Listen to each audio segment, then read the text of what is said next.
ako mag-makeup today habang tulog pa yung tari rice. Makeup lang to ng pambahay ha, quarantine edition. Kaya doon lang tayo sa medyo relax lang na makeup.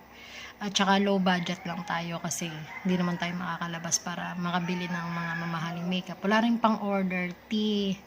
Ha, doon lang tayo sa medyo low end na makeup. Okay, so kakaligo ko lang pero grabe pawis ako agad. Nag-toothbrush lang ako Ayan, napawisan na ako ng bongga pero naghilamos naman ako bago tayo mag-film ngayon. So eto na, mag-start na ako mag-makeup ng low budget quarantine edition. Pambahay look. First, we will use liquid foundation. Ginagamit ko maybe yung Fit Me. Tapos, matte poreless siya. Kasi medyo oily ako. May part din naman na dry. So,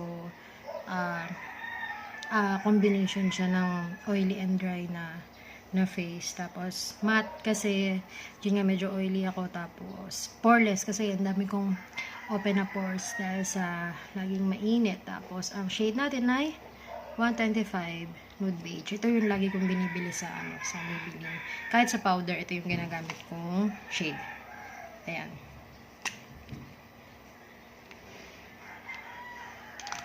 By the way guys, na-miss kong mag-makeup kasi simula nung nag-resign ako last year sa work ko, August yun bihirang-bihira na ako mag-makeup kasi lagi lang naman ako nasa bahay, naghahatid lang ako kay Lexi sa school, tapos nagtitinda pa kami, alangan naman mag-makeup pa ako naglalakad lang kami, ang init sa labas, diba?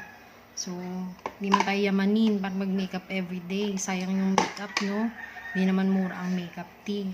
So, ayan, bihira ako mag-makeup. Nag-makeup lang ako every Sunday pag mag-church kami. Since nag-quarantine na, mag 3 months na, hindi na rin ako nakakapag-makeup bago mag-church. Kaya, ito, try natin ngayon since na-miss ko siya.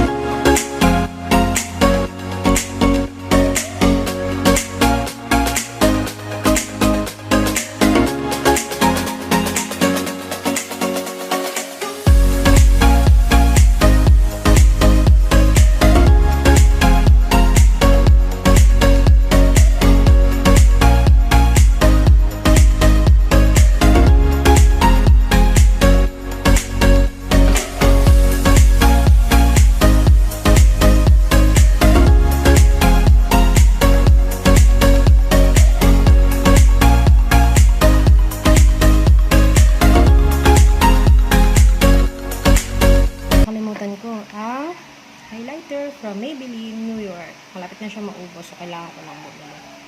In the shade of Sun Sable, number 20.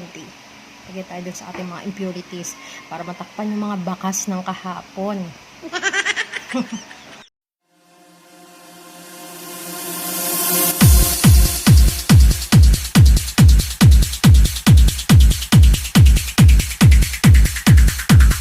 Gagawin natin ngayong makeup, yung simple lang, yung pambahay lang, ganyan. Thank you nga pala kay Mama Ann, kasi sa kanya ko to natutunan kung pagbe-bake na to, and yes, effective siya sa akin, kasi like her, oily din ako, tapos mabilis sumulas yung makeup, minsan wala pang half day, nung nagtatrabaho pa ako wala pang 12:00, parang dapat ka na mag-retouch, kasi medyo malangis na siya. Pero nung nagbe-bake ako, gumagamit na ako netong Nichido Final Powder. Yan, medyo tumatagal na yung makeup. Aabot na siya hanggang 1:00 bago ka mag-retouch.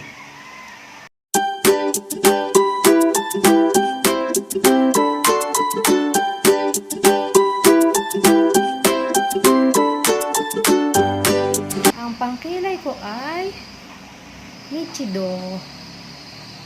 Binili lang to ni Monique sa akin shade ng chestnut. Ayan, may tasa naman siya. Kasi kala ko wala, naglalaruan kasi minsan ni Lexi yan.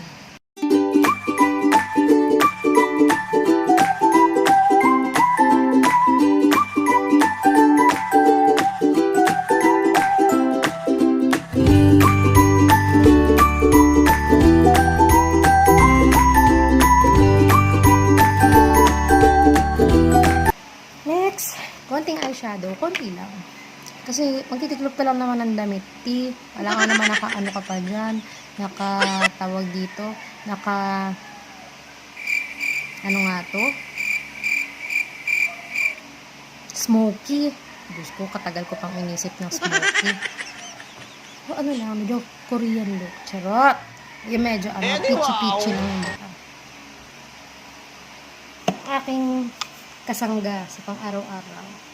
The blush nudes na Maybelline na nagkaroon ako ng heartbreak dati dahil dito eh. Sakit pa talaga sa heartbreak yung ginawa ni Lexie dito sa makeup ko ito eh. Tinulot niya guys. Ayan o. Buti na lang. Medyo may tinira pa siyang konti. And so, dahil medyo peachy-peachy lang naman yung gusto natin na makeup. Actually, ayoko nga dapat ng ng kintab-kintabin. So, medyo try natin. Ay, hindi. Meron ako ditong parang cream. Clay blush to eh. Pero ginagamit ko rin siya minsan sa sa eyeshadow. Tapos lalagyan ko ng konting shining, shimmering, splendid ng blush nudes. Konti lang ito. Pag nakita na naman ako ng anak ko na nag-aayos. Mommy, where are we going? Huwag na naman niya sa amin pupunta. Wala nak, mag-ano lang tayo dyan. Magtitiklop ng damit. Tapos, maghugas ng plato. Kapaliguan ko kayo ni sewing. Wawalisan ko yung mga kalat ninyo pagtapos mo kumain. Ganun lang na. Gagawin natin sa maghapon. Mga 10 times ako nagwawalis ng kalat nyo. Ganun. So, ayan na. Lagyan tayo ng konti nitong medyo kulay orange.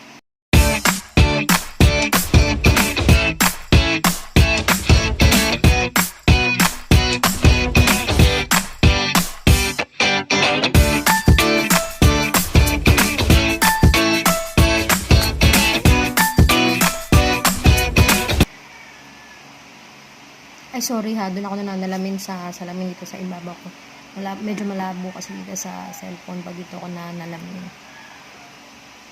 Medyo lumagpas. Eh, pagka nag-liquid eyeliner ka, medyo nagkakaroon siya ng volume. Medyo bumubuka. Medyo lumalaki yung bukas ng mata ko. Yung eyeliner konti. Chinita ka, girl. Eddie, wow! Tapos, pero ba itong mascara ko? Avon to eh. Si mama nag-order nito eh. Hindi pala ako nagfo-falsies guys ha. Kasi one time gumamit ako noon na irita yung eyes ko. So, hindi ko na muna inulit. Hindi ko alam kung okay na siya o ano. And hindi rin naman ako marunong dahil nagpa-makeup lang ako that time. Nag-ano kasi ako noon eh. Nagkaroon kami ng play sa work. And ako si Belle. Chubby version.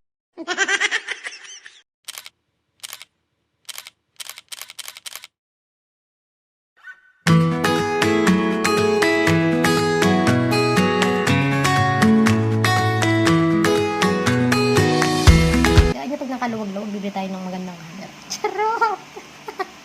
Malay mo, supportive yung asawa ko, Bikini Man.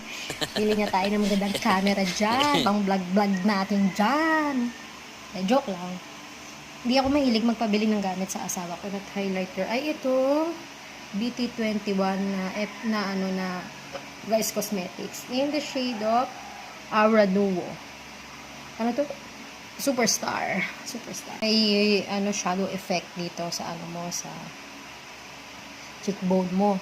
Lumabas naman yung cheekbone mo na hindi naman makita-kita na sa laki ng pisngi mo, girl. Ayan na. Highlighter tayo. Ang highlighter na gagamitin ko ito. Nalaman ko siya nung napanood ko kay Ann Clothes na video. Na ito yung nagustuhan niya na shade ng highlighter. Yung mga yung mga taga Magna Prime na kinikilayan ko, miss ko na kayo. Miss ko na yung mga kilay nyo.